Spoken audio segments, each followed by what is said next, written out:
What? Pakeezah कहाँ है? पता नहीं। क्या मतलब पता नहीं? मेरी बात हुई थी उससे, रास्ते में थी, उसकी आज एप्लीकेशन देनी है। अब कॉल नहीं उठा रही, मैसेज किया था, नो रिप्लाई। मैं ट्राई करती हूँ। Hope she is okay. एक तो तुम औरतों को सुपर वुमन बनने का बहुत शौक है, ऑब्सेशन है बहादुरी दिखाने का। मैं कह रहा था फराज से बात कर लो, खानदान में किसी एक बंदे की सपोर्ट तो होनी चाहिए ना। कैसी सपोर्ट आसिम? अगर फैमिली की सपोर्ट होती तो हो गया होता उसके साथ इतना कुछ। ये फैमिली है जो सबसे पहले अकेला कर देती है, और वो ये इसलिए कर रहे हैं क्योंकि वो तन्हा होकर कुछ नहीं कर सकेगी। तो नहीं कर सकती ना यार, तुम्हें अच्छा लगे या बुरा लगे, इस मुआशरे में अकेली औरत सरवाइव नहीं कर सकती, वरना ऑनर किलिंग का शिकार हो जाती है। हाँ, सही और गलत की बात नहीं है, पर हकीकत यही है और तुम जानती हो। यार बस कर दो, तुम ऐसी बातें करके ना मुझे बहुत डिस्करेज कर रहे हो, और मैं ऑलरेडी बहुत पैनिक कर रही हूँ। मैं चाहता हूं कि तुम पैनिक करो। पाकीज़ा की जान को खतरा है और वो इस तरह खुलेआम अदालत में फिर रही है, जहां पे उसको सब जानते हैं, और यहां उसकी जान को सबसे ज्यादा खतरा उसके बाप से है।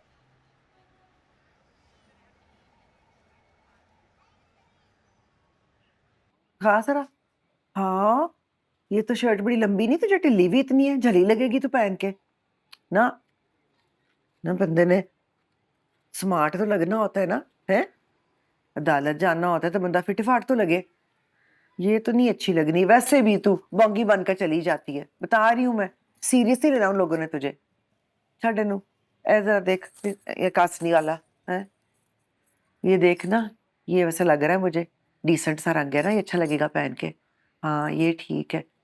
वैसे मैंने ना बहुते महंगे कपड़े नहीं मंगवाए ना, वहां उन्होंने कहना है कि ये तो सायल को प्रॉब्लम ही कोई नहीं है, ये तो रोज इतना फैशन करके अदालत आ जाती है, बस इसीलिए। हाँ ये ठीक लगा, चल मैं उन्हें फोन भी करा ना।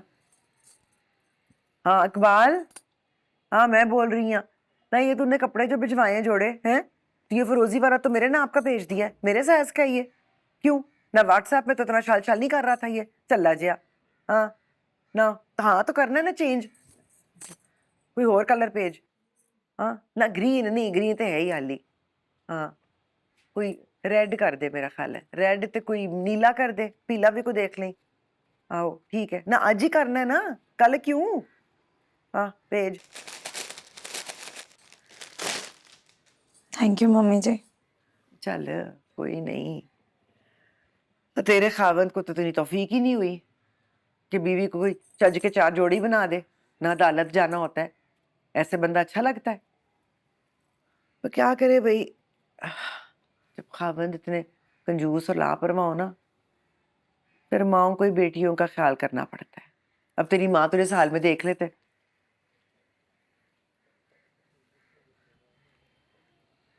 माँ से मिली है?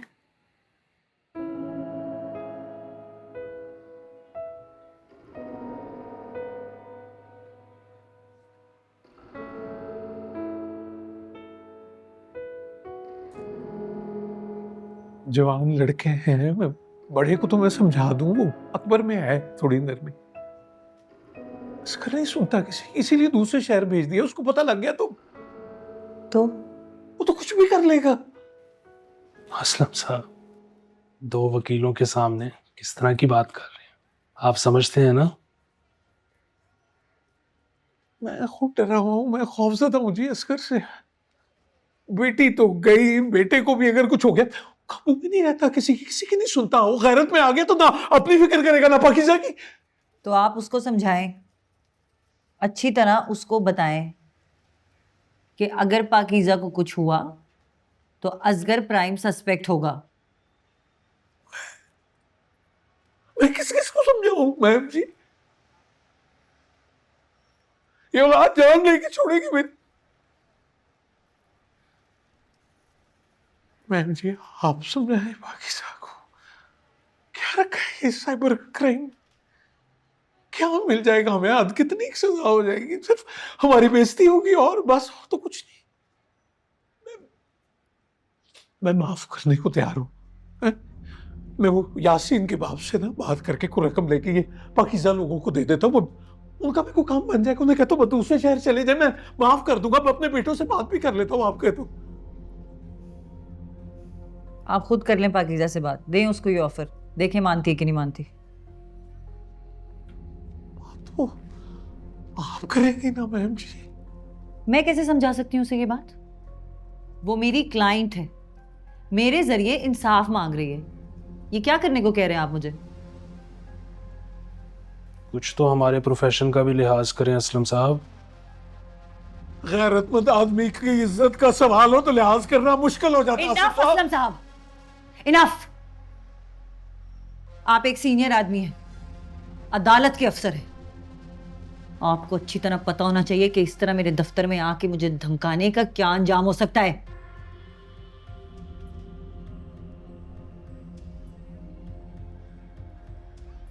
तो फिर असलम साहब अपने बेटों, खास तौर पर छोटे वाले गैरतमंद को समझाएं कि कानूनी कार्रवाई में मुदाखलत का क्या अंजाम हो सकता है। आप अपने दोनों गैरतमंद बेटों को सेव करें, पाकीज़ा को हम बचा लेंगे।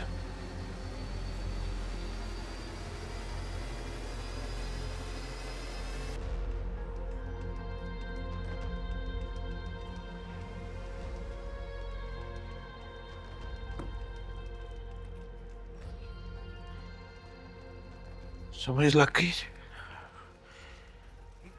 लग गई समझ।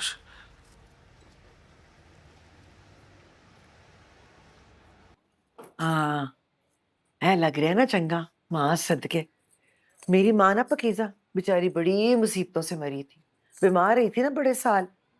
भाई था मेरा एक छोटा, लाडला माँ का है।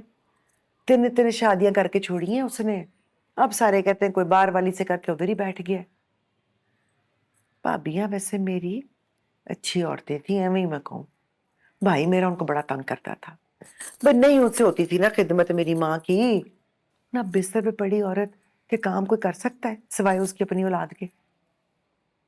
आप करती होंगी फिर? मैं तो और किसने करने थे है? वैसे भी मेरा कौन सा कोई आगे पीछे था।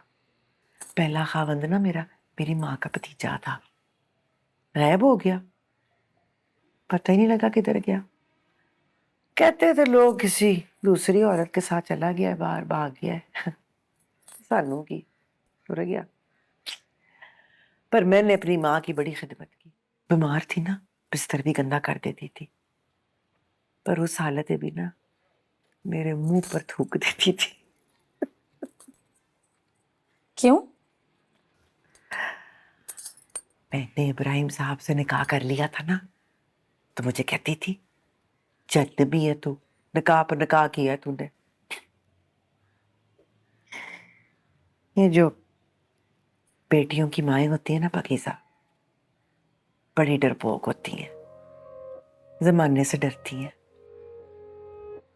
ये नहीं सोचती कि बेटी के मुंह पर थूक भी दिया उसने तोफ नहीं करनी। ये नहीं सोचती कि ऐसी बेटी के साथ खड़ी हो जाए ना तो जमाना तक सिद्धा हो जाए।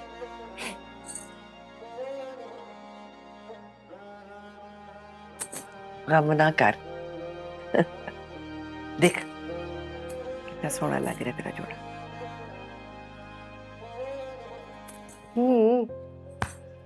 एवं ना लाड की तक मेरे नाल बनाओ। चल चुप के सारा कुछ। थैंक यू, बहुत अच्छा है कपड़ा। ए नहीं लेके जाना।